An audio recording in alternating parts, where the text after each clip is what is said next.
In the dense forests of upstate New York, 143 unmarked graves were discovered in 1862 beneath the floorboards of an abandoned church. The local authorities documented that each skeleton showed signs of systematic torture, fractured limbs that had healed before death, evidence of repeated near-drowning and strange markings carved into their bones. For over 160 years, federal records about the Church of the Pure Spirit remained sealed, accessible only to those with special clearance. I've obtained documents never before revealed to the public that detail how three brothers, known as Elder Ezra, Deacon Silas, and Prophet Caleb Ravencroft, convinced hundreds of devoted followers that suffering was the only path to salvation, and how their dark rituals of purification led to what may be the most disturbing religious cult in American history. The small settlement of Ravenwood in upstate New York was unremarkable in most ways during the early 19th century. Nestled between rolling hills and dense forests, approximately 40 miles north of Albany, it consisted of perhaps 300 souls who made their living through farming, timber, and trade with neighboring communities. The town had been founded in 1803 by settlers moving north from the Hudson Valley, seeking fertile land and new opportunities. Like much of upstate New York during this period, Ravenwood found itself at the epicenter of what historians would later call the Second Great Awakening, a period of intense religious revival that swept across America in the early 1800s. The region became known as the Burned-Over District, due to the fervor of religious movements that seemed to ignite and spread like wildfire across its communities. It was a time when new denominations were born, old faiths were questioned, and charismatic preachers could draw crowds numbering in the thousands to outdoor revival meetings. Into this spiritual tumult arrived the Ravencroft brothers in the summer of 1825. Elder Ezra, the eldest at 42, had the commanding presence of a man accustomed to being obeyed. His deep-set eyes, nearly black in certain light, seemed to peer into one's very soul when he spoke of divine matters. Deacon Silas, 39, was more scholarly in appearance, with wire-rimmed spectacles and slender fingers perpetually stained with ink from his continuous writing of religious texts. Prophet Caleb, the youngest at 35, possessed an unsettling quality that many found both attractive and disturbing. He spoke in whispers that somehow carried across crowded rooms, and his pale blue eyes would often roll back during what he claimed were divine visions. The brothers arrived with substantial means, purchasing a large tract of land on the outskirts of town, where they immediately began construction of what they called the Church of the Pure Spirit. Unlike the simple white-clapboard meeting houses common throughout New England and New York, their church was built of dark stone, quarried from the nearby hills. Its architecture was unusual, a central octagonal sanctuary surrounded by 8 smaller chambers, with a steeple rising to a height that seemed excessive for such a remote location. Most striking was the absence of windows in the main sanctuary, with light provided only by carefully positioned lanterns during services. "We have been called by the Spirit to this place," Elder Ezra announced at their first gathering, which curiosity had made well attended despite initial skepticism from locals. "In an age of false prophets and lukewarm faith, we bring the true message of purification through tribulation. The Spirit has revealed to us that this community shall be the cradle of a new understanding." The brothers had timed their arrival perfectly. The religious landscape of 1825 America was fractured and uncertain. Traditional denominations like the Episcopalians and Presbyterians were losing ground to more emotional and demonstrative faiths. Methodists were gaining converts through circuit riders who brought fiery sermons to the frontier. Baptists were expanding rapidly with their emphasis on individual conversion experiences, and new American-born faiths were emerging. The Mormons would begin their journey just 1 year later, and less than 100 miles away, when Joseph Smith published the Book of Mormon in 1830. In this environment of spiritual searching, the Ravencrofts' message found fertile ground. Their doctrine was deceptively simple at first. True salvation could only be achieved through suffering that burned away sin and impurity. They cited biblical passages about refinement through fire and Christ's suffering on the cross. But what distinguished their teaching was the literal interpretation. Physical suffering was not just metaphorical, but necessary for spiritual cleansing. The flesh is the vessel of sin, Deacon Silas would explain during early sermons, his voice measured and reasonable. Therefore, the flesh must be tested, tried, and purified through tribulation. Only when the body has been broken can the spirit truly soar. Their congregation grew steadily through that first year. The brothers were selective about who could join, requiring potential members to undergo a discernment interview with Prophet Caleb, who would determine if they were worthy vessels for purification. Those accepted were predominantly from three groups: the desperately poor seeking community and purpose, the deeply troubled seeking redemption from past sins, and the wealthy seeking spiritual experiences beyond what traditional churches offered. Margaret Wilkins was among the first converts. A widow who had lost her husband and 2 children to scarlet fever the previous winter, she had been contemplating ending her life when she encountered Elder Ezra in town. He looked at me as though he could see my thoughts, she wrote in a journal later discovered by federal investigators. He told me my suffering had meaning, that it was preparing me for a greater purpose. For the first time since burying my family, I felt something other than despair. By 1827, the Church of the Pure Spirit had grown to nearly 100 members. Some lived in simple dwellings constructed around the church, while others maintained homes in Ravenwood but spent most of their time at the church compound.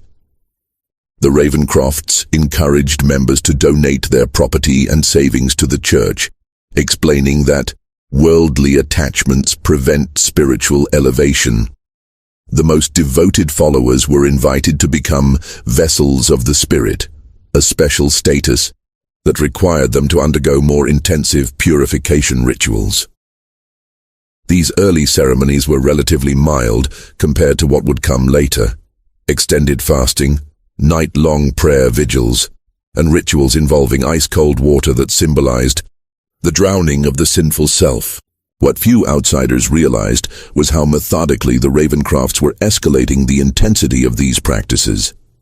Like the proverbial frog in slowly heating water, their followers were being conditioned to accept increasingly extreme forms of purification, without recognizing the dangerous path they were traveling.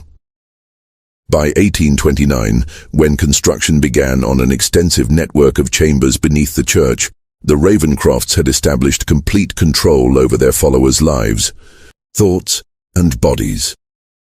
The stage was set for darkness to descend upon the Church of the Pure Spirit. As Prophet Caleb reportedly told his brothers in a private meeting documented years later, "The sheep have been gathered. Now begins the true work of the shepherd." The people of Ravenwood would soon discover that the Ravencroft brothers' definition of shepherd had little to do with protection and everything to do with sacrifice. The transformation of the Church of the Pure Spirit from an unusual but seemingly benign religious community to something far more sinister can be traced to a specific date: December 21st, 1829, the winter solstice, the longest night of the year. What occurred that night would later be referred to in secret church documents as the First Ascension, and would establish the pattern for the horrors that followed. The day began with an announcement from Elder Ezra that Prophet Caleb had received a profound vision during the night. The entire congregation was summoned to the church for what was described as a revelation of the next level of purification. As darkness fell and the temperature dropped below freezing, nearly 150 followers filled the windowless sanctuary, which was illuminated only by 12 large candles positioned at the points of an enormous pattern carved into the wooden floor. a spiral that wound inward toward a central platform. Thomas Hartford, a blacksmith who had joined the church 6 months earlier following the death of his wife, later escaped and provided testimony about what happened next. According to Hartford, Elder Ezra addressed the congregation with unusual intensity, his voice rising to a fever pitch as he described how their previous purification rituals had been merely preparation for the true cleansing. "Brothers and sisters," Elder Ezra proclaimed, "we have been patient shepherds, guiding you gently toward understanding. But the Spirit grows impatient with our progress. Tonight, Prophet Caleb has been shown the true path to salvation, and it requires greater courage than we have yet demanded." At this point, Prophet Caleb emerged from one of the side chambers. Witnesses described him as appearing transformed, his skin unnaturally pale, his movements jerky and uncoordinated, his eyes rolled back to show only whites. He began to speak in what he claimed was the tongue of angels, a series of guttural sounds and high-pitched wails that echoed through the sanctuary. After several minutes of this disturbing display, Prophet Caleb collapsed to the floor. When he rose again, he spoke in his normal voice, but with a cadence and authority that many found mesmerizing. He announced that the Spirit had selected 3 members of the congregation for the honor of first ascension: Sarah Pembroke, Michael Collins, and Rebecca Winters. He called out, "The Spirit has found you worthy of elevation." The 3 individuals, all relatively recent converts to the church, were led to the central platform by Deacon Silas. What followed was described by Hartford as a ceremony unlike anything I believed possible among civilized people. Each of the 3 was stripped to their undergarments despite the winter cold. They were then bound to wooden frames that had been constructed in the shape of inverted crosses. Elder Ezra explained to the congregation that inverting the sacred symbol was not blasphemy, but rather represented the necessary reversal of fortune, from pride to humility, from comfort to suffering, from life to death to rebirth. For the next several hours, the Ravencroft brothers subjected the 3 chosen ones to a series of torments they called the 7 trials of purification. First came the trial of air, in which wet cloths were placed over their faces while water was slowly poured over them, creating the sensation of drowning. Then came the trial of earth, where soil from the church grounds was packed around their bodies up to their necks, effectively burying them alive for short periods. The trial of fire involved heated metal implements pressed briefly against their skin, leaving burn marks in specific patterns. The trial of water saw them repeatedly submerged in ice-cold water until they lost consciousness, then revived. Hartford's testimony becomes fragmented when describing the final 3 trials, as he admitted to having vomited and nearly fainted during the proceedings. What is clear from multiple accounts is that throughout these tortures, the 3 victims were encouraged to embrace their suffering as divine blessing. Whenever they screamed in pain, the congregation was instructed to chant, "Through suffering comes purity. Through purity comes elevation."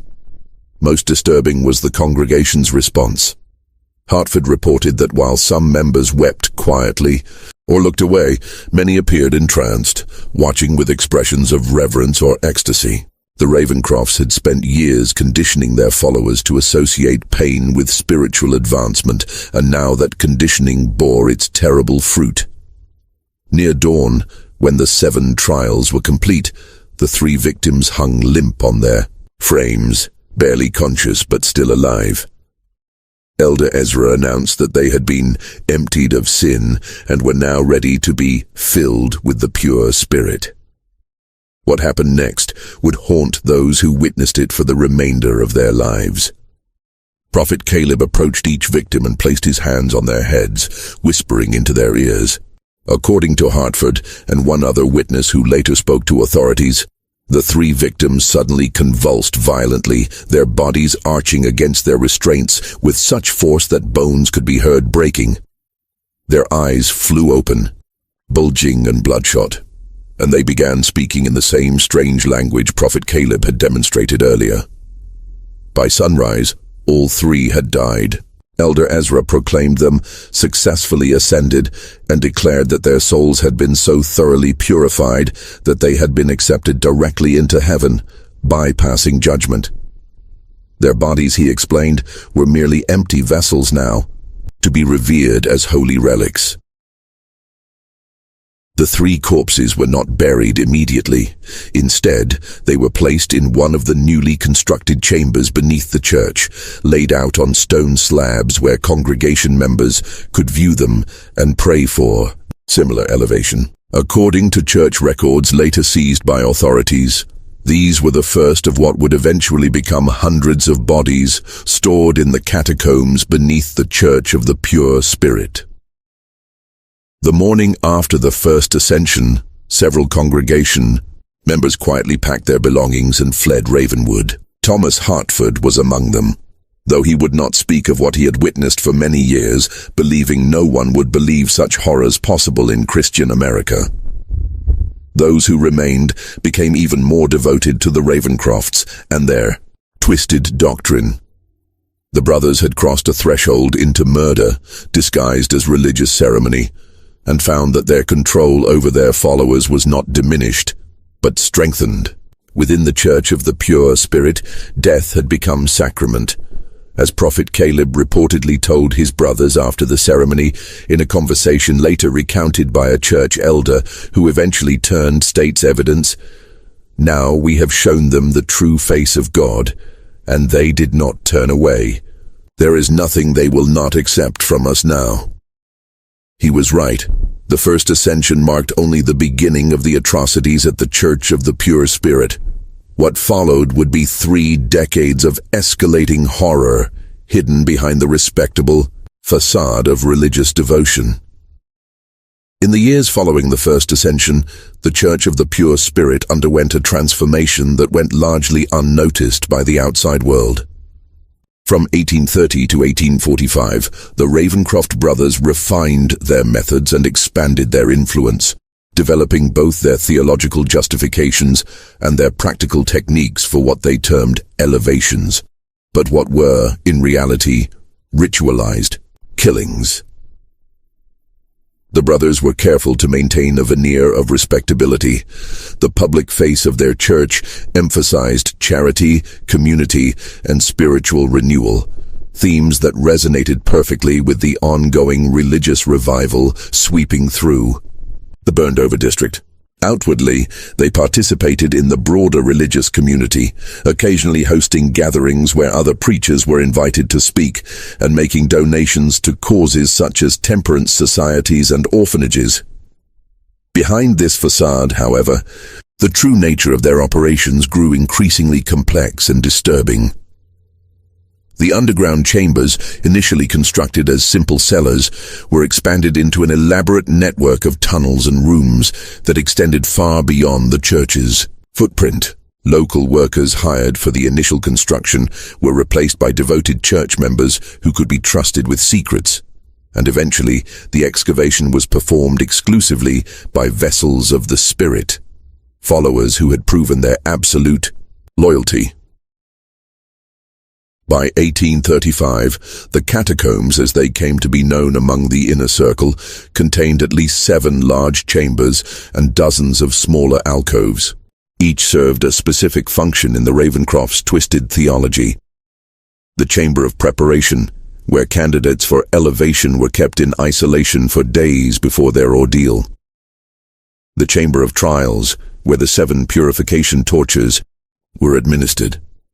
The chamber of ascension, where the final fatal rituals took place. And most disturbing of all, the chamber of saints, where the bodies of the ascended were preserved.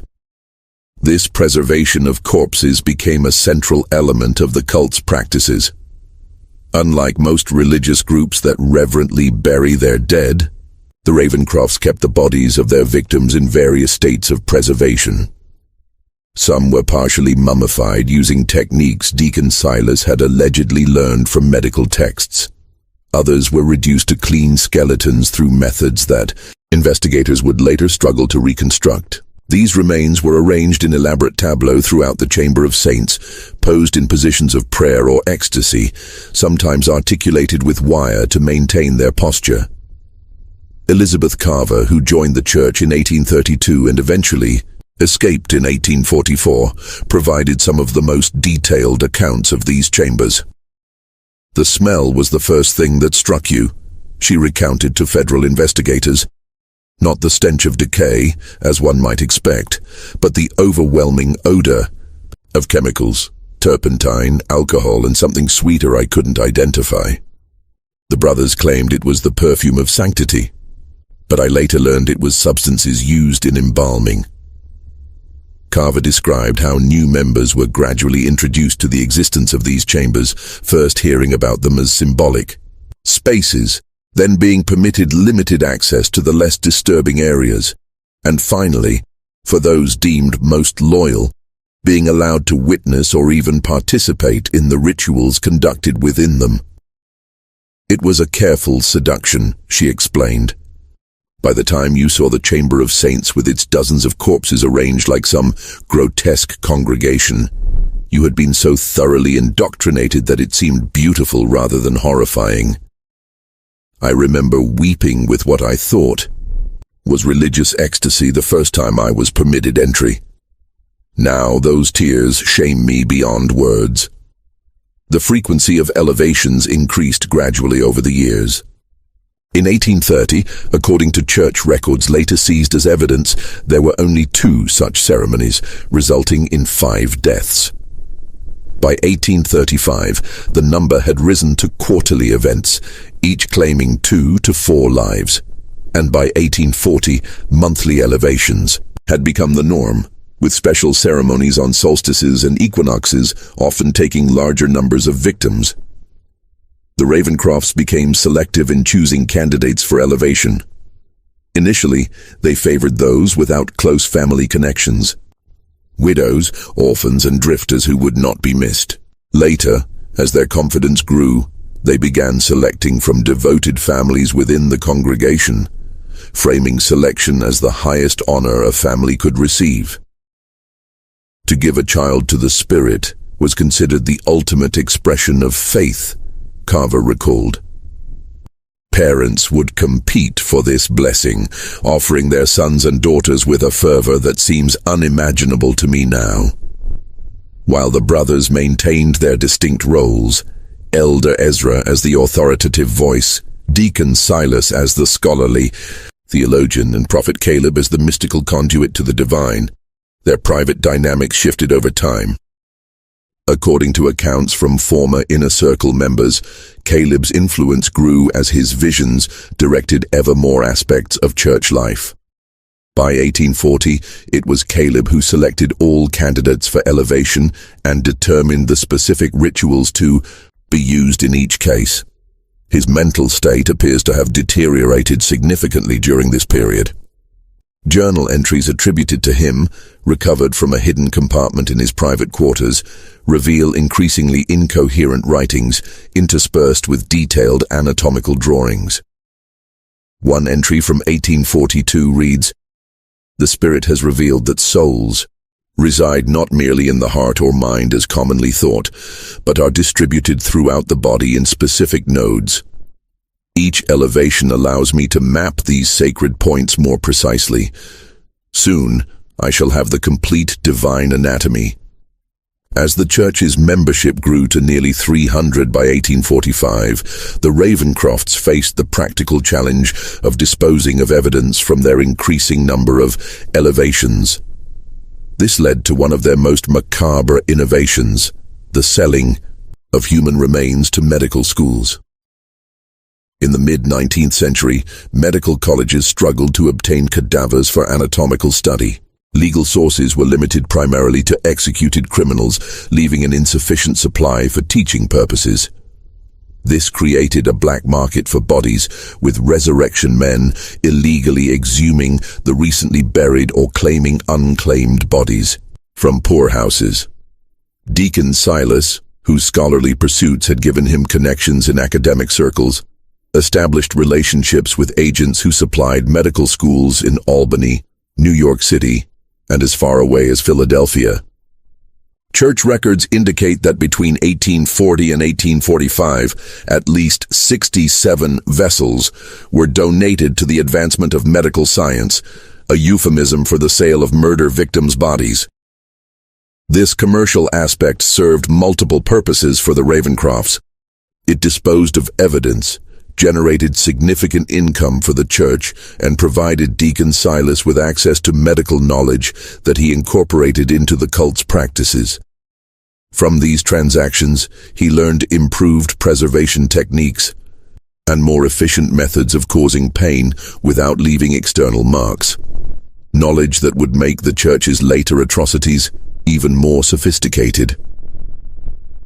By 1845, the Church of the Pure Spirit had evolved from a fringe religious group into something unprecedented.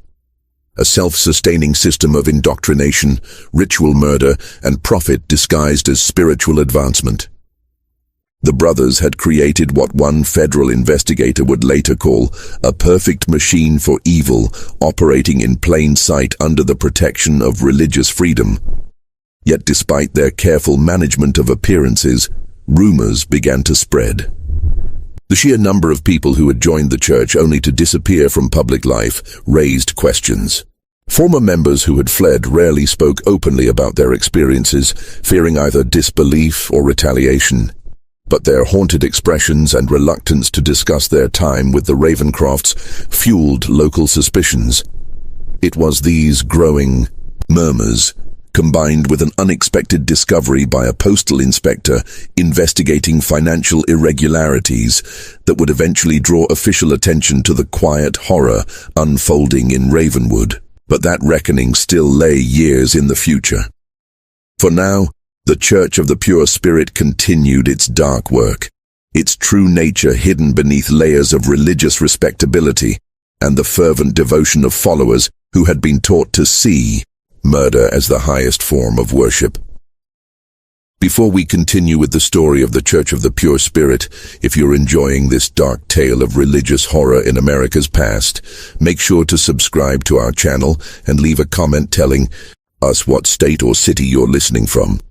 Your support helps us bring more of these forgotten historical nightmares to light. Now, let's return to the twisted world of the Ravencroft brothers. The public face of the Church of the Pure Spirit reached its zenith during the late 1840s. To the outside world, the Ravencroft brothers appeared to be successful religious leaders riding the wave of the Second Great Awakening. Their compound had expanded to include not only the main church building and underground chambers, but also dormitories for single members, modest homes for families, workshops where church goods were produced, and even a small school for the children of followers. Visitors to Ravenwood often commented on the prosperity and orderliness of the church community. The Ravencrofts were particularly careful about who they allowed onto their property, generally limiting access to potential converts who had been carefully vetted or to respected community figures they wished to impress. During these sanctioned visits, what outsiders saw was the industrious religious community where members worked together, prayed together, and supported one another. What remained invisible was the web of psychological control, the nighttime rituals in the underground chambers, and the steadily increasing number of elevations. Also hidden was the growing wealth of the Ravencroft brothers, amassed through donations from followers, the sale of human remains to medical schools, and various businesses operated under church auspices, but primarily benefiting the brothers. The first significant thread that would eventually unravel their carefully constructed facade appeared in 1847, when James Thornhill, a postal inspector investigating financial irregularities in several upstate New York communities, noticed unusual patterns in banking transactions connected to the Church of the Pure Spirit. Large sums deposited at irregular intervals, always in cash, Thornhill noted in his official report. Amounts consistent with institutional deposits rather than individual banking. Transfers to medical colleges in Albany, Philadelphia, and Baltimore with vague notations regarding research donations. Thornhill's investigation might have remained focused solely on potential financial improprieties had he not encountered Martha Simmons, a former church member who had fled the community after witnessing her sister's elevation in 1846. Initially reluctant to speak about her experiences, Simmons eventually provided Thornhill with the first official testimony about the true nature of the Ravencroft's activities. She spoke of rituals involving torture, of bodies kept in underground chambers, of children being selected for special blessings and never seen again. Thornhill wrote, "Claims so outlandish that I would have dismissed them as the ravings of a disturbed mind had they not aligned so perfectly with the financial irregularities I'd already documented." Thornhill brought his concerns to his superiors, but the response was tepid at best. Religious freedom was strongly protected, and accusations against a church required extraordinary evidence. Without permission to pursue an official investigation, Thornhill continued gathering information privately, creating a network of contacts around Ravenwood who could report on the church's activities. One such contact was Dr. William Garrett, a physician in Albany who had grown suspicious about the condition of cadavers he examined that allegedly came from the Church of the Pure Spirit. Standard practice was to receive bodies of the deceased who had donated their remains to medical science, Garrett later testified. But these specimens showed signs of systematic ante-mortem trauma, injuries sustained before death that had partially healed. And the manner of death itself was consistent across multiple bodies, evidence of asphyxiation combined with extreme physical stress. In 1850, Garrett secretly reached out to Thornhill, providing detailed medical reports on 7 bodies he had examined. These documents provided the first scientific evidence that something sinister was occurring at the Church of the Pure Spirit. Still, authorities remained reluctant to act against a religious organization without irrefutable proof of criminal activity. The breakthrough came from an unexpected source. In the spring of 1851, Prophet Caleb Ravencroft's mental state, which had been deteriorating for years, reached a crisis point. According to accounts from church members who later testified, he began experiencing violent episodes where he would rave about spirits emerging from the walls and the divine anatomy becoming visible in the air. During church services, his prophetic utterances became increasingly bizarre and frightening, even to the most devoted followers. Elder Ezra and Deacon Silas attempted to manage the situation by limiting Prophet Caleb's public appearances, explaining his absences as periods of intense communion with the Spirit. In private, however, they confined him to a specially constructed room in the furthest reaches of the underground chambers, where his screams would not be heard above ground. This confinement might have contained the immediate problem had Prophet Caleb not escaped during a momentary lapse in supervision.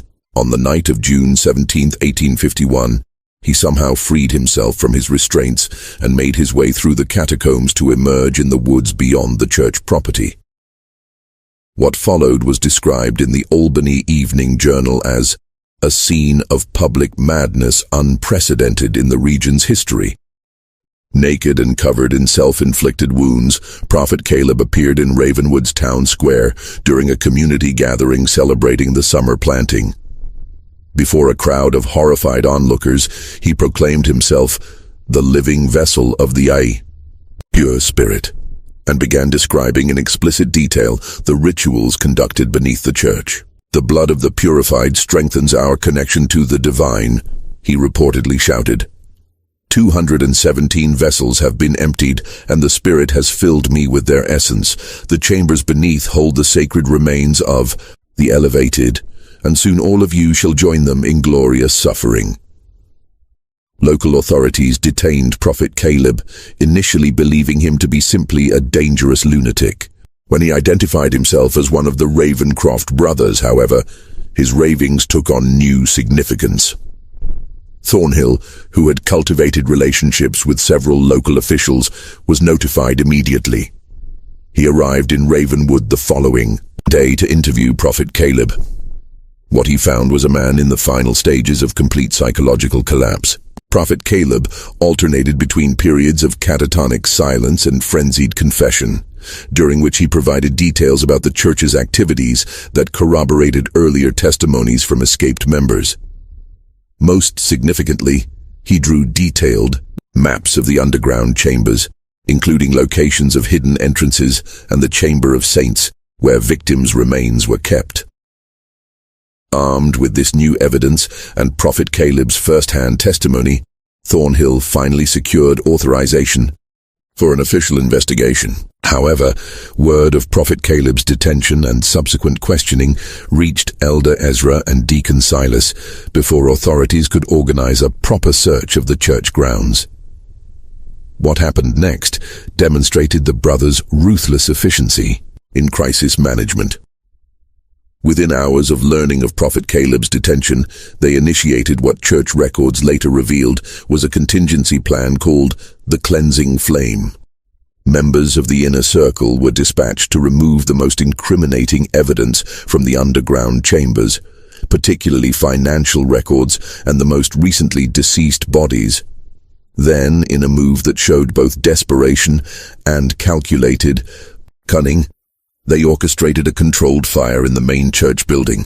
The fire was carefully set to destroy specific areas while leaving others intact, creating the appearance of a tragic accident rather than deliberate destruction of evidence.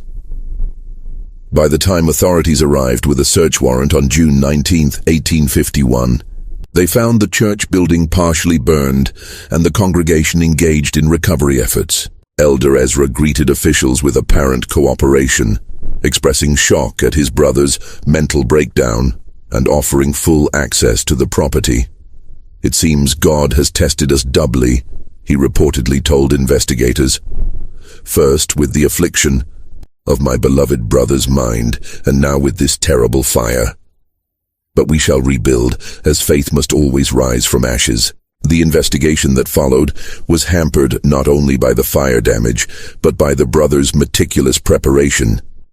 The entrance to the main tunnel system had been collapsed in the fire, making access difficult. When excavation finally revealed the underground chambers, investigators found them partially flooded, a result of deliberately diverted water from a nearby stream. Many rooms had been emptied of their contents, with evidence of hasty removal. Nevertheless, enough remained to confirm the most disturbing aspects of Prophet Caleb's confession. In chambers that had escaped both fire and flooding, investigators discovered specialized restraints, tools modified for torture, and chemical compounds used in embalming. Most damning was the Chamber of Saints, where despite efforts to remove evidence, dozens of human remains were found in various states of preservation. "The scene defies adequate description," wrote federal investigator Daniel Blackwood in his official report. "Skeletal remains arranged in poses of supplication. Partially preserved corpses seated as though participating in some macabre congregation. And most disturbing, small chambers containing the remains of children, positioned as though at play but bearing clear evidence of violent deaths." The discovery shocked even hardened investigators. Newspaper accounts, though heavily censored due to Victorian sensibilities, conveyed enough details to create widespread horror. The Albany Evening Journal's headline on June 25, 1851 read simply, "House of Worship Revealed as Charnel House. Brothers accused of unspeakable acts in the name of religion." As authorities worked to identify the remains and determine the full extent of the Ravencroft's crimes, Elder Ezra and Deacon Silas maintained their innocence. They claimed that Prophet Caleb had conducted his activities in secret, without their knowledge or approval, and expressed shock and dismay at the discoveries. Given their careful compartmentalization of church operations, this defense might have carried some weight had it not been for one final, damning piece of evidence. In a hidden compartment beneath Deacon Silas's personal quarters, investigators discovered a leather-bound ledger documenting every elevation from 1829 to 1851. The book, written in Deacon Silas's distinctive handwriting, contained names, dates, descriptions of methods used, and notations regarding the disposition of remains, including those sold to medical institutions. Most incriminating were entries specifically attributing direction and participation to all three brothers, with special mention of Elder Ezra's role in selecting candidates for elevation. This ledger, combined with testimony from former members and Prophet Caleb's confession, provided overwhelming evidence of the brothers' guilt. On July 3, 1851, Elder Ezra and Deacon Silas Ravencroft were arrested on multiple charges of murder, fraud, and desecration of human remains. The case against the Ravencroft brothers would become one of the most sensational trials of the mid-19th century. Though much of the most disturbing evidence was kept from public view by authorities concerned about its potential impact on public morality and religious sensibilities, the investigation continued to uncover new horrors, expanding well beyond the events at the church itself, to include the brothers' earlier activities and the full network of their operations. But even as the legal process moved forward, the darkest secrets of the Church of the Pure Spirit remained hidden, awaiting discovery by those who would continue to investigate long after the Ravencrofts had faced justice. As the investigation into the Church of the Pure Spirit deepened through the summer of 1851, authorities found themselves confronting a criminal enterprise far more extensive than initially believed. The Ravencroft brothers had created not merely a cult with aberrant practices, but an intricate system that extended tendrils into multiple aspects of American society: religious, medical, and financial. Elder Ezra and Deacon Silas remained in custody awaiting trial, while Prophet Caleb had been committed to the state lunatic asylum at Utica, deemed too mentally unstable to stand trial. Their followers, meanwhile, had scattered, some fleeing to avoid prosecution, others remaining in Ravenwood in a state of shock and disbelief, their entire worldview shattered by the revelations. Federal investigator Daniel Blackwood, assigned to lead the case, established a temporary office in Ravenwood to coordinate the sprawling investigation. As he pieced together evidence from church records, witness testimonies, and forensic examinations, a disturbing timeline emerged that stretched back even before the brothers' arrival in upstate New York. The Ravencrofts did not begin their crimes in Ravenwood, Blackwood wrote in a confidential report to his superiors in Washington. Evidence suggests similar activities in at least 3 previous locations, dating back to 1817. In each case, they established a religious community, gathered vulnerable followers, and departed before authorities became suspicious. What distinguishes Ravenwood is not the nature of their activities, but their duration and scale. Records recovered from a hidden vault beneath Deacon Silas's quarters revealed that the brothers had operated under different names in Connecticut, Pennsylvania, and Ohio before settling in New York. In each location, they had refined their methods, learning from mistakes and developing the theological framework that would eventually become the doctrine of the Church of the Pure Spirit. Most disturbing was evidence suggesting the brothers had not acted entirely alone.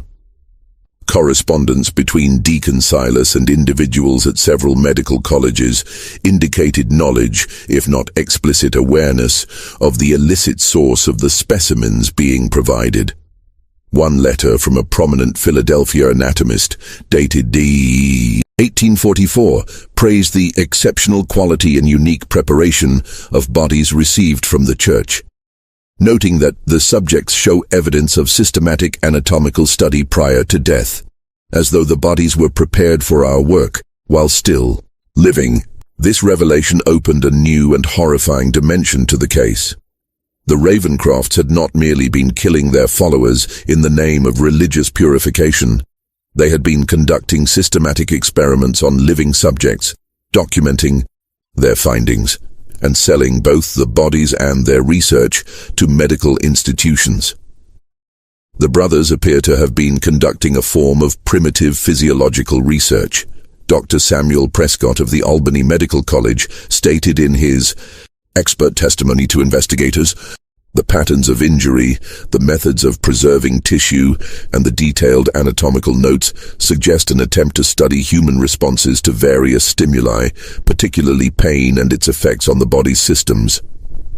In August 1851, the investigation took an unexpected turn when a respected physician from Boston came forward with information that transformed understanding of the case.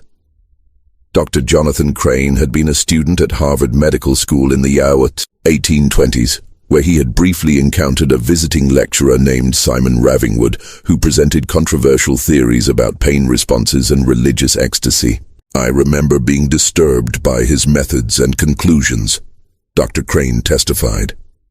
He described experiments that seemed unethical even by the standards of that time, and spoke of pain as a gateway to transcendent experience.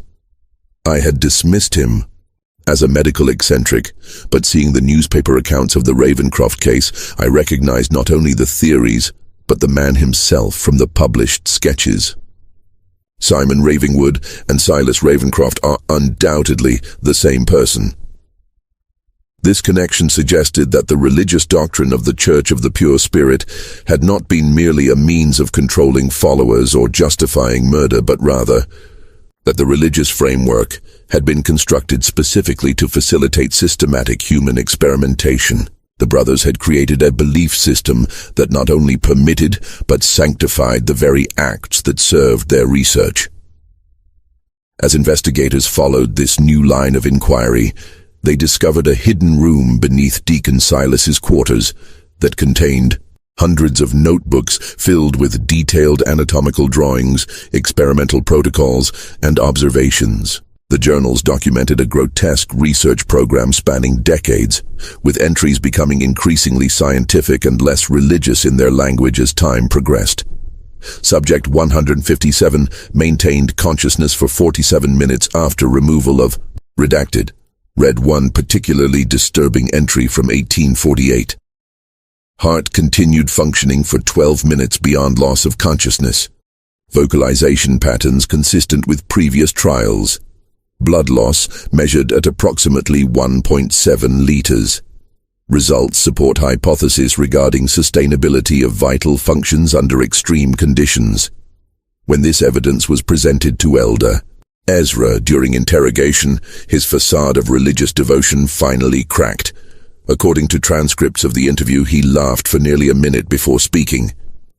"You understand nothing," he reportedly told Blackwood.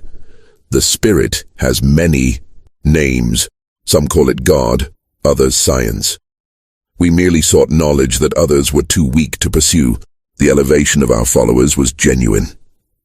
They contributed to understanding that will benefit mankind for generations. Their suffering had purpose. Their deaths had meaning." The discovery of the brothers' true motives sent shockwaves through the medical establishment. Several prominent physicians and medical schools that had received specimens or research from the Ravencrofts found themselves under scrutiny, forcing a broader conversation about ethical standards in medical research and education. Meanwhile, as autumn approached, investigators continued the grim work of excavating the church grounds. Initial estimates of victims had been based on Prophet Caleb's claim of 217 vessels. But as the dig progressed, it became clear that the actual number was significantly higher. "We have identified remains of at least 276 individuals thus far," Blackwood reported in September. "Based on soil analysis and structural expansion of the underground chambers, we believe additional remains may be found beneath the adjacent property."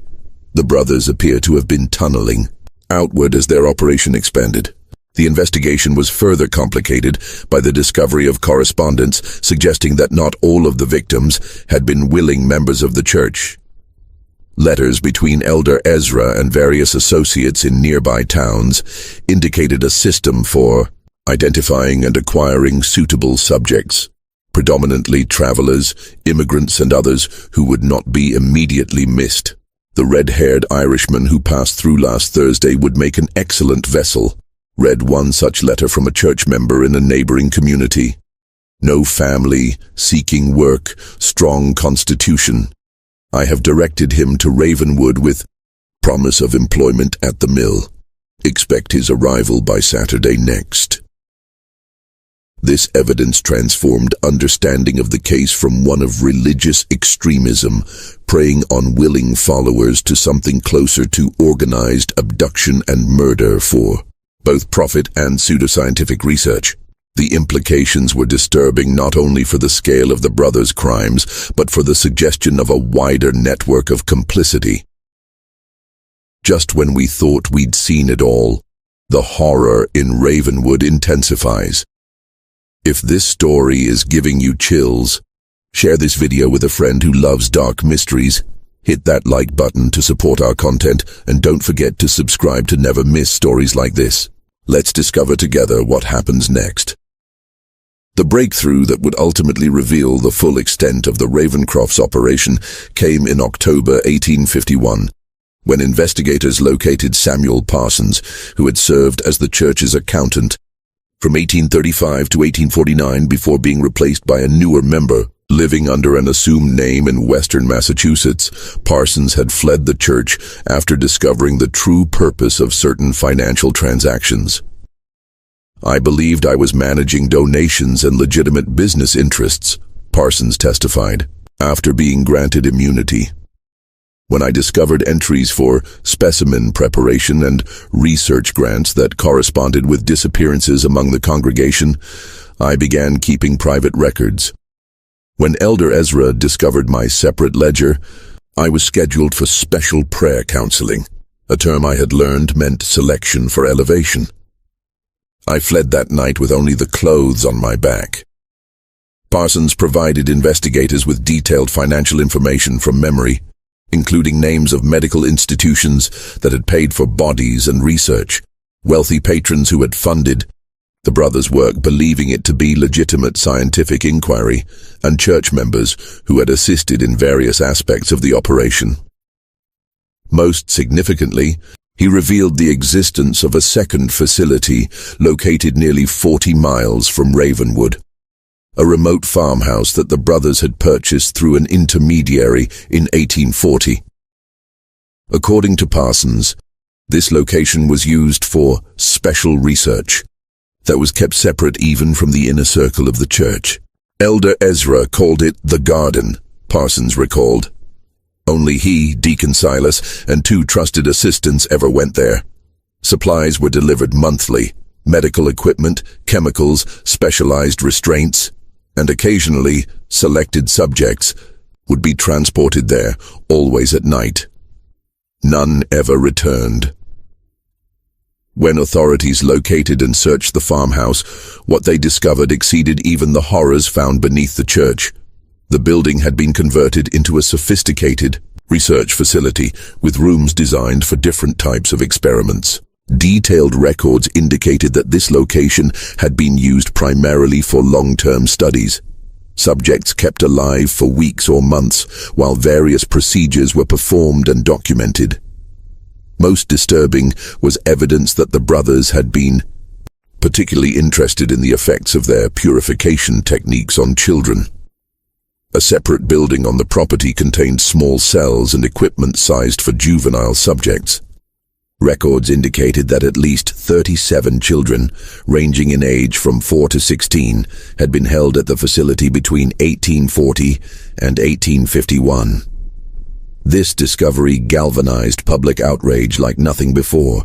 Newspapers that had been relatively restrained in their coverage now published lurid details, with the New York Tribune running the headline, "Monsters in Human Form, Ravencroft Brothers' Crimes Against Innocents Revealed." Public demonstrations demanded swift justice, and political pressure mounted for an exemplary prosecution. Elder Ezra and Deacon Silas, who had maintained a certain composure throughout earlier phases of the investigation, reportedly showed signs of breaking under the accumulated evidence. Prison guards noted that Elder Ezra had begun speaking to invisible presences in his cell, while Deacon Silas attempted suicide after being confronted with evidence from the garden. As 1851 drew to a close, the case against the Ravencroft brothers had grown from a local horror to a national sensation. The upcoming trial promised to be one of the most significant criminal proceedings in American history, with implications not only for the defendants, but for religious freedom, medical ethics, and the dark capabilities that could hide behind respectable facades. Yet even as preparations for the trial progressed, investigator Blackwood remained troubled by lingering questions. The brothers' activities spanned too many years and locations to have gone completely undetected. Their connections to medical institutions and wealthy patrons suggested a level of protection that seemed implausible without some form of official complicity. And the sophistication of their operation indicated resources beyond what church donations alone could provide. I am increasingly convinced that we have uncovered merely the visible portion of something far more extensive. Blackwood wrote in his personal journal in December 1851, "The Ravencrofts are undoubtedly guilty of unconscionable crimes, but I cannot escape the suspicion that they were part of a larger enterprise, one that may continue to operate despite their apprehension. The question that haunts me is not whether justice will be served in this case, but whether the full truth will ever come to light."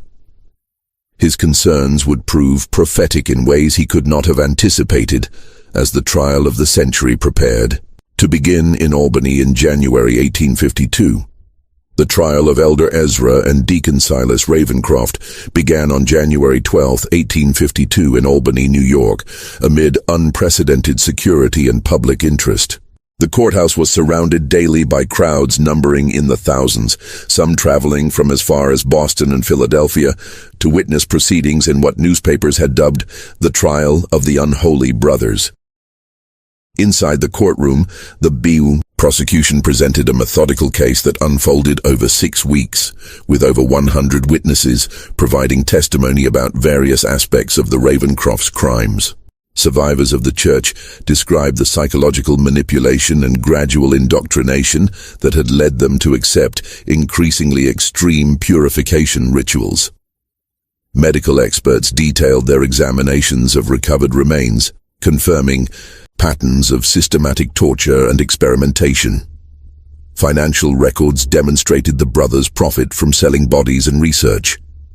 The most powerful testimony came from families of victims who described their loved ones' gradual transformation under the brothers' influence, ending with their disappearance or reported death under suspicious circumstances. Sarah Wilkinson, whose daughter Emma had joined the church in 1847 at age 16 and ascended 6 months later, spoke of receiving letters in her daughter's handwriting that grew increasingly strange before stopping entirely. The final letter said she had been selected for special blessing and that I should rejoice in her coming elevation, Wilkinson testified.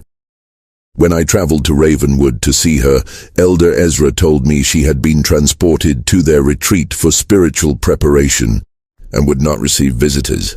3 weeks later, he informed me she had ascended to the pure spirit during a sacred ceremony. I was not permitted to see her body, which he claimed had been sanctified and could not leave church grounds. Throughout the proceedings, the EIOC defendants' behaviors diverged dramatically. Deacon Silas appeared withdrawn, rarely making eye contact and speaking only to his attorneys in whispers. Elder Ezra, however, maintained an unsettling composure, often smiling during the most damning testimony, and occasionally nodding as though in approval of the descriptions of his crimes. When the defense finally presented its case in late February, their strategy became clear.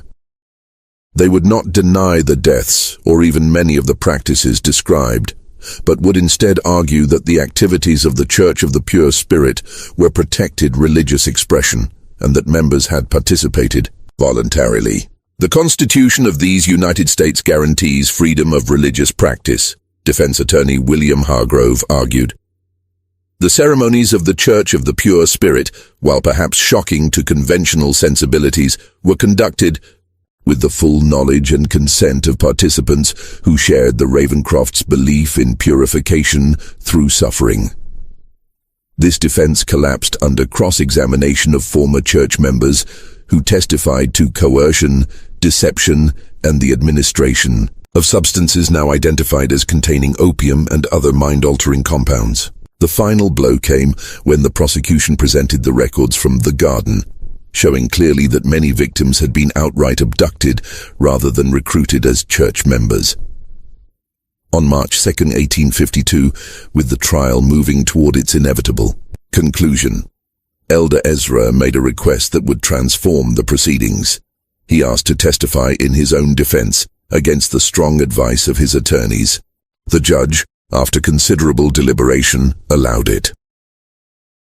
What followed was perhaps the most chilling courtroom testimony in American judicial history. For nearly 4 hours, Elder Ezra spoke without notes, delivering what amounted to a sermon on his beliefs and practices. He neither denied the charges nor expressed remorse, but instead offered a coherent, if terrifying, philosophy that combined religious mysticism with scientific rationalism in service of what he called the elevation of humanity through systematic understanding of transcendence. "Death comes to all," he told the stunned courtroom. "We merely gave it purpose. Those who ascended through our ministrations contributed to knowledge that will ultimately benefit all mankind. Their suffering was temporary, their contribution eternal." Most disturbing was his clear intellectual capacity and the systematic way he had constructed a belief system to justify atrocity. He spoke of pain as the purest form of consciousness, of death as merely a transition of energy, and of his victims as willing participants in the greatest scientific and spiritual endeavor of our age. When prosecutor James Sullivan asked about the children found at the garden, Elder Ezra's response sent audible gasps through the courtroom. "The young vessel receives the Spirit most purely.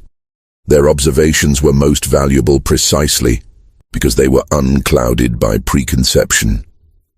We honored them by allowing their suffering to illuminate paths others fear to tread." At this statement, a man in the gallery, later identified as Harold Winters, whose son had disappeared after attending a church service in 1847, rushed toward the witness stand with a concealed knife. He was restrained by court officers before reaching Elder Ezra, who had not flinched or attempted to move. "You see," Elder Ezra remarked calmly after Winters had been removed. "Even now, the mere suggestion of truth provokes violence from those too limited to comprehend it. This has always been the response to those who push beyond conventional boundaries of knowledge and belief." After Elder Ezra's testimony, Deacon Silas declined to take the stand. His attorney offered only a brief statement, suggesting that his client had been under his brother's influence and requesting mercy on those grounds.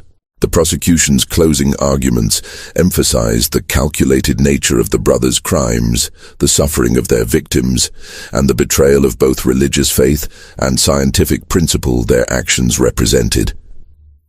The jury deliberated for less than 3 hours before returning with guilty verdicts on all counts for both defendants.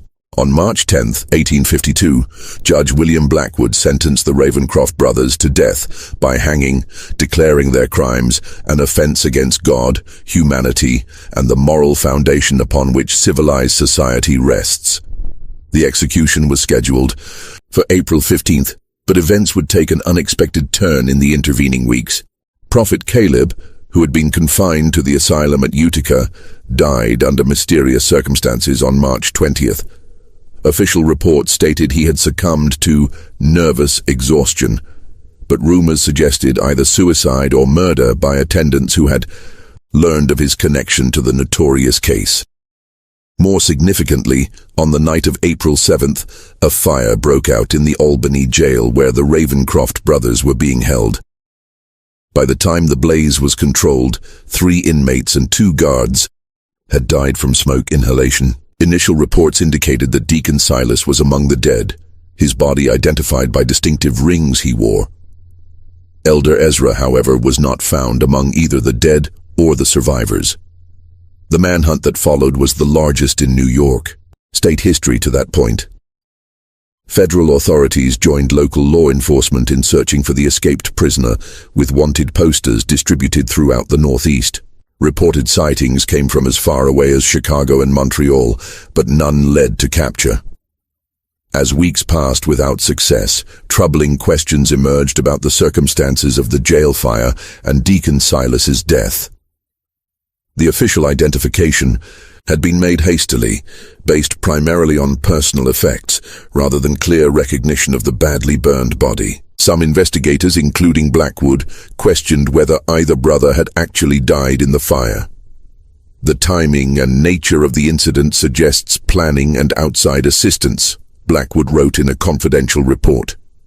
The possibility must be considered that both brothers escaped, with one corpse misidentified as Deacon Silas, while another prisoner remains unaccounted for in the confusion. This theory gained credibility when investigators discovered that a substantial sum, nearly $30,000, had been withdrawn from a bank account connected to the church just 2 days before the fire by an individual matching the description of Jacob Thornton, one of the brothers' most devoted followers who had disappeared after their arrest. The most disturbing development came in June 1852, when a physician in Baltimore was found murdered in his home under bizarre circumstances. Dr. Edward Mitchell had been one of the medical professionals implicated in receiving specimens from the Church of the Pure Spirit, though he had cooperated with authorities and avoided prosecution.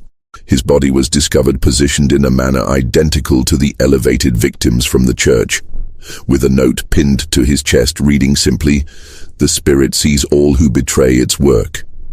This killing, followed by similar murders of 2 other physicians with connections to the case over the next year, suggested that the brothers, or their followers, were systematically eliminating those who had assisted the investigation. Each victim was found arranged in the same ritual posture, each with a similar note, creating a wave of fear among those who had been involved in the case. By 1854, the active investigation had been scaled back, with Elder Ezra presumed to have fled the country.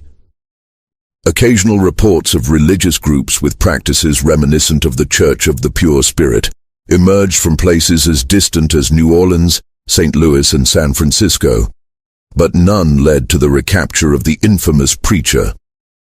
Blackwood, who had been reassigned to other cases but continued to investigate the Ravencrofts privately, became convinced that Elder Ezra had not merely escaped, but had reconstituted his operation in some new location, perhaps with the assistance of a network of followers more extensive than initially believed. The Ravencroft case represents not the end of a criminal enterprise, but merely its exposure, he wrote in his final report before retiring in 1860. The combination of religious fervor, scientific curiosity without moral constraint, and the promise of transcendent knowledge creates a powerful allure that did not die with our prosecution of 2 of its practitioners. I fear we have merely driven this darkness further into the shadows, where it continues its work beyond our sight. His assessment would prove prophetic. In the decades that followed, scattered reports would emerge of religious groups with striking similarities to the Church of the Pure Spirit, appearing briefly before disappearing again, often leaving unexplained disappearances in their wake. None were directly linked to Elder Ezra Ravencroft, yet the pattern suggested his influence lived on. The most significant such incident occurred in 1862, a decade after the original case, when a small church calling itself the Sanctuary of Divine Understanding was discovered abandoned near the Massachusetts-Vermont border. Local authorities, investigating reports of strange noises and lights, found an empty building with a hidden cellar containing evidence of recent ritual activities consistent with the Ravencrofts' practices. Most disturbing was a journal recovered from the site, written in handwriting experts would later confirm matched Elder Ezra's known script. The final entry, dated just 3 days before the discovery, read, "The work continues as it must. Each vessel contributes to understanding. Each elevation brings the final revelation closer. 100 years from now, when the full truth emerges, all will recognize our sacrifice as the foundation of a new age of understanding. The Spirit is patient. So too must be its servants." Whether this represented Elder Ezra's final testament or merely another disappearance before resurfacing elsewhere remains unknown. No confirmed sighting of him was ever recorded after the Albany jail fire, leaving his ultimate fate as one of the great unsolved mysteries of American criminal history. The official investigation into the Church of the Pure Spirit and the Ravencroft brothers formally concluded in 1862 with the discovery of the abandoned Sanctuary of Divine Understanding and the journal attributed to Elder Ezra. Federal authorities, stretched thin by the demands of the Civil War, classified the case as resolved despite the lack of certainty regarding Elder Ezra's fate. The physical evidence from both Ravenwood and the subsequent sites linked to the brothers was consolidated in a special archive within the Department of Justice, accessible only to officials with specific authorization. This collection, including journals, ritual implements, financial records, and anatomical drawings, remained largely unexamined for decades, a testament to the government's discomfort with the brothers' legacy. In the communities affected by the Ravencrofts, the process of healing and reconciliation proceeded slowly. Ravenwood itself never fully recovered from its association with the notorious case. The church property was seized by the state, the buildings demolished, and the land left vacant. Many residents relocated rather than live with the stigma of connection to what newspapers had called the American House of Horror. Those who had lost family members to the brothers' elevations formed a support society that eventually expanded to include survivors of similar experiences elsewhere. This group, initially called the Assembly of Reconciliation and later known simply as the Assembly, dedicated itself to identifying and exposing religious practices that crossed the line into exploitation or abuse. The most profound and lasting impact of the Ravencroft case, however, emerged in the field of medical ethics. The revelation that respected medical institutions had knowingly or unknowingly benefited from the brothers' crimes prompted the first serious national conversation about the sourcing of cadavers for medical education and the ethical boundaries of research. In 1855, the American Medical Association adopted its first formal code of ethics regarding anatomical specimens, requiring documentation of legal acquisition for all bodies used in teaching or research. This was followed in 1858 by legislation in several states establishing stricter regulation of medical schools and anatomical research facilities. Dr. William Harrison, who had been instrumental in bringing the Ravencrofts' connections to medical institutions to light, became a leading advocate for ethical reform. His 1860 treatise on the moral imperative in scientific inquiry directly addressed the Ravencroft case, arguing that knowledge obtained through cruelty is itself corrupted at its source, and that science divorced from humanity's moral compass inevitably leads to atrocity disguised as progress. The brothers' fusion of religious doctrine and pseudoscientific research had exposed vulnerabilities at the intersection of faith, science, and authority. Vulnerabilities that American society would continue to grapple with long after the specific details of their crimes had faded from public memory. Throughout the latter half of the 19th century, rumors persisted about Elder Ezra's survival and continued activities.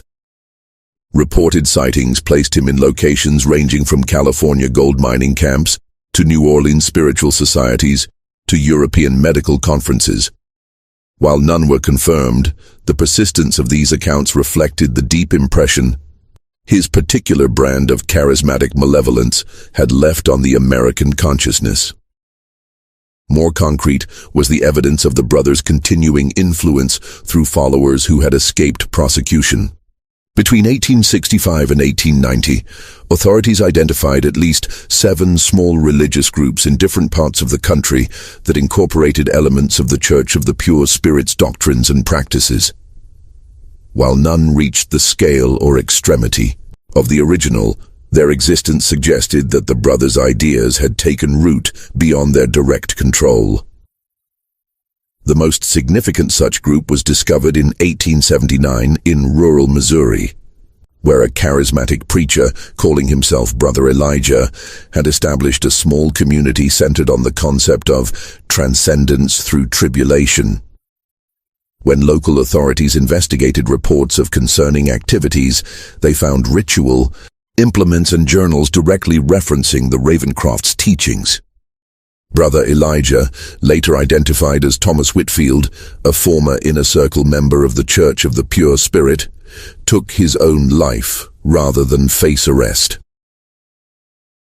The final confirmed chapter of the Ravencroft saga came in 1899, when a collection of papers was anonymously donated to the Harvard Medical School library. The materials, contained in a locked iron box, included extensive journals, anatomical drawings, and experimental notes spanning from 1852 to 1898, the year preceding the donation. Handwriting analysis confirmed that the most recent entries were in Elder Ezra's hand, though showing signs of advanced age.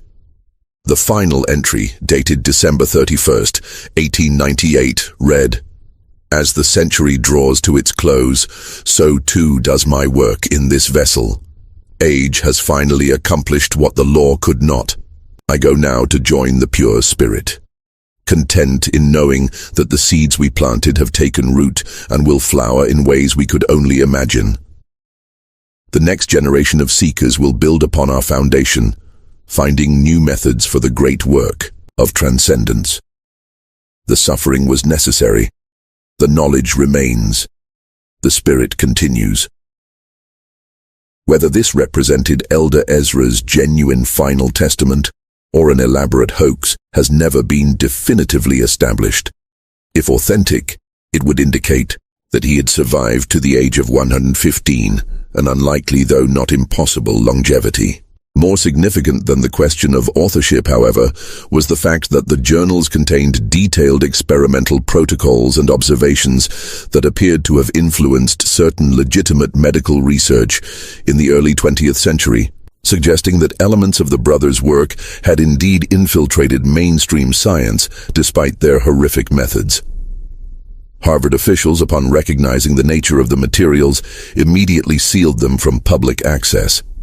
In 1902, after consultation with federal authorities, the collection was transferred to a secured government archive, where it remained classified until 1972, when limited access was granted to scholars researching the history of medical ethics. The site of the original Church of the Pure Spirit in Ravenwood remained vacant until 1923, when the state of New York designated it a restricted area, fencing the property and posting warnings against trespassing.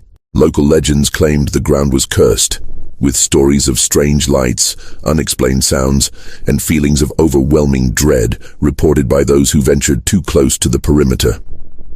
In 1967, a team from the State University of New York conducted the first archaeological survey of the site, using then-modern techniques to examine areas that had been inaccessible during the original investigation. Their discoveries included additional human remains in previously unexcavated portions of the tunnel system, bringing the estimated victim count to over 400, significantly higher than the 276 documented in the official record. Most disturbing was the discovery of a sealed chamber containing remarkably well-preserved documents that appeared to outline plans for expansion beyond Ravenwood. These materials suggested that the Church of the Pure Spirit had been intended as merely the first node in a network of similar operations throughout the United States and potentially abroad, a vision that Elder Ezra may have continued pursuing after his escape. Today, more than 160 years after the Ravencroft's reign of terror was exposed, their legacy persists in multiple domains. In religious studies, they represent an extreme example of how charismatic leadership, incremental normalization of deviant behavior, and the human desire for transcendent meaning can combine to enable atrocity. In medical ethics, their case continues to be cited as a foundational example of the necessity for moral boundaries in scientific inquiry. In criminal psychology, they stand as early examples of organized, systematic killers who operated under the protection of respected social institutions. For the communities and families touched by their crimes, however, the Ravencrofts represent something more immediate and personal, a wound in the fabric of American history that has never fully healed. Descendants of victims and survivors still gather annually in a small ceremony at a memorial established in Albany in 1902, bearing the simple inscription, "For those lost to darkness, that their suffering not be forgotten." The questions that haunted investigator Blackwood in 1852 continue to resonate. How did the brothers develop their unique fusion of religious control and pseudo-scientific experimentation? Who else knew of or facilitated their activities? And, perhaps most disturbingly, how much of their influence persists, unrecognized, in institutions and ideas that continue to shape American society? The true horror of the Ravencroft case lies not merely in the brothers' grotesque acts, but in the recognition that their story represents not an aberration, but a dark possibility inherent in the human capacity for both reverence and cruelty. Their legacy stands as a warning about the dangers when charisma, authority, and ideology combine to override our most fundamental moral constraints.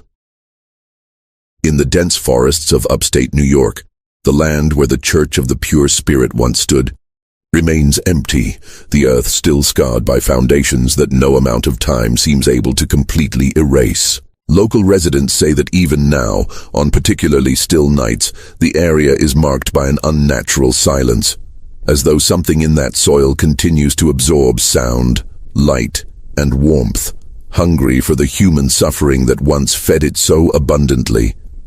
This mystery shows us how thin the veneer of civilization can be when authority figures twist faith and science to serve their darkest impulses.